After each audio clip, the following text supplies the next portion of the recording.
heist movies. Audiences just seem to love heist movies, good heist movies. And this one, obviously, you have a lot of comic characters. How do you think the heist plot and the comic characters gel so well in this film to make audiences have a good time?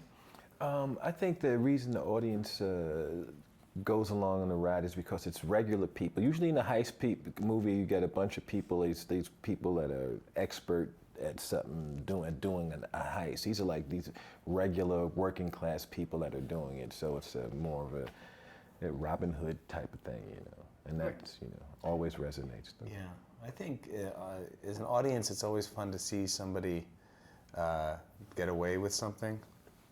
You know, just to see them, and if you're rooting for them at all, to see them actually figure out something that you might not be able to figure out yourself. I think that's one of the fun things in a heist movie, is to see how they're going to actually come up with something you couldn't have thought of. That's what I enjoy seeing, even if they're not necessarily. Sometimes, you know, the bad guy then comes up with something that you wouldn't have thought of, and you go, oh wow, and then how's this guy going to get around that, and the obstacles. The fun thing about this movie is there are a lot of obstacles, and it goes off plan, which again is something that happens a lot in heist movies, but then how it goes off plan and how it tops itself, I think, is pretty unexpected. And that, I think, was a really important part of the movie, was the idea of the movie had to be funny, and you had to like the characters and believe the characters, but ultimately the heist itself had to be something that you hadn't seen before. So this idea of where we go with the car, and because I'm not giving anything away because it's the generic interview.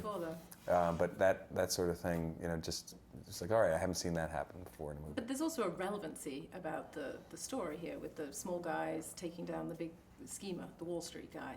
I think that adds to our enjoyment, right? Mm. You two together, it's just great. Great chemistry. Was it as good for you guys as it was for us watching? Yeah, I had fun working with him. I think he's funny. We had a nice little flow. Yeah. I mean, I got a real kick out of working with Eddie, and it's always fun to be excited about the person that you're working with. To, you know, if somebody who you're a fan of, and to go to work excited because, you know, you're going to get to.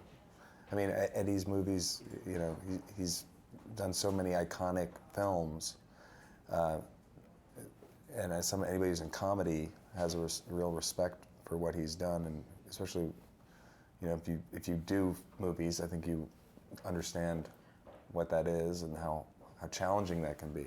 Right. I love Eddie Murphy. Was it challenging shooting? I know you sort of created the Thanksgiving Day parade somewhat. Was that challenging? I mean, as I was watching, I was like, how are they doing this? Like driving a car up Central Park West with the parade coming down. Well, Brett, you know, that's what Brett's really good at, is putting together big movie moments and movie action, and his combination of real stuff and visual effects, and they recreated part of the parade, and it was just, it was definitely a big movie feel when we were shooting it, and it was really fun. But you know what? When you were in the penthouse, it kind of had more of a theater kind of feel, because it's like a one location. Interaction. I like that about it. Yeah, well, I think also the cast is really, really good. Just amazing actors across the board, so that was really important. Okay, great. Thank you very much.